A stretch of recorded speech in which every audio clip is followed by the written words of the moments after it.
ಮಳೆಗಾಲ 12 ತಿಂಗಳು ಇಷ್ಟೇ ಇರ್ತದೆ ನೀರು. ಆದ್ರೆ ಮಳೆಗಾಲ ಜೋರು ಇರ್ತೈತಿ, ಟೇಸಿ ಕಡಿಮೆ ಆಗುತ್ತೆ. ಇಷ್ಟು ಮಾತ್ರ ಕಂಟಿನ್ಯೂ ಬೀಳ್ತೈತಿ. ಏನು ನೋಡಿ ಕಲ್ಲು ಬಂಡೆ ಊಟ ಮತ್ತು ಇದ್ರ ಮೇಲೆ ಊರದ ಮೇಲೆ ಇದ್ರ ಮೇಲೆ ಊರಿದೆ ಬೆಳಗಾಪುರ ಅಲ್ಲಿ 280 ಈಗ ಈ ನೀರಿನಿಂದ ಬರೀ ಇದೇ ಊರ ಮೇಲೆ ಈ ನೀರಿನಿಂದ ಏನೋ ರೋಗಾದಿಗಳೆಲ್ಲ ಇದಾಗ್ತಾವೆ ಸರ್. ಹ್ಞೂ ಈ ಬೇರಿನಿಂದ ಆಯುರ್ವೇದ ಔಷಧ ತಯಾರು ಮಾಡ್ತಾರೆ.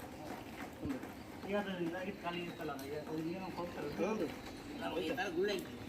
ಅಲ್ಲಿ ಈಗ ಗುಳ್ಳೆ ಆಗ್ಯಾವಲ್ಲ ಅವು, ಅದಕ್ಕೆ ಇಂಥ ಔಷಧ ಒಯ್ತಾರೆ ಅವರು. ಇದಕ್ಕೆ ಬೇರನ್ನ ಗುರುವಾರ ಮಾಸಿ ರವಿವಾರ ಮಾಸಿ ಇದನ್ನು ಬಂದು ಕಟ್ ಮಾಡ್ಕೊಂಡು ಹೋಗ್ತಾರೆ.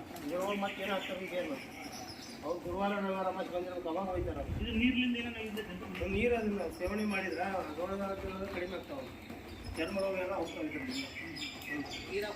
ಕುಡಿಬೋದು ಆ ಕಡೆ ತಗೊಂಡು ಚರ್ಮ ರೋಗ ಎಲ್ಲ ಕಡಿಮೆ ಆಗ್ತಾವೆ. ಇದರಿಂದ ಸ್ನಾನ ಮಾಡಿ ಮೈಗೆಲ್ಲ ಇದನ್ನು ಮಾಡ್ಕೊಂಡ್ಬಿಟ್ಟು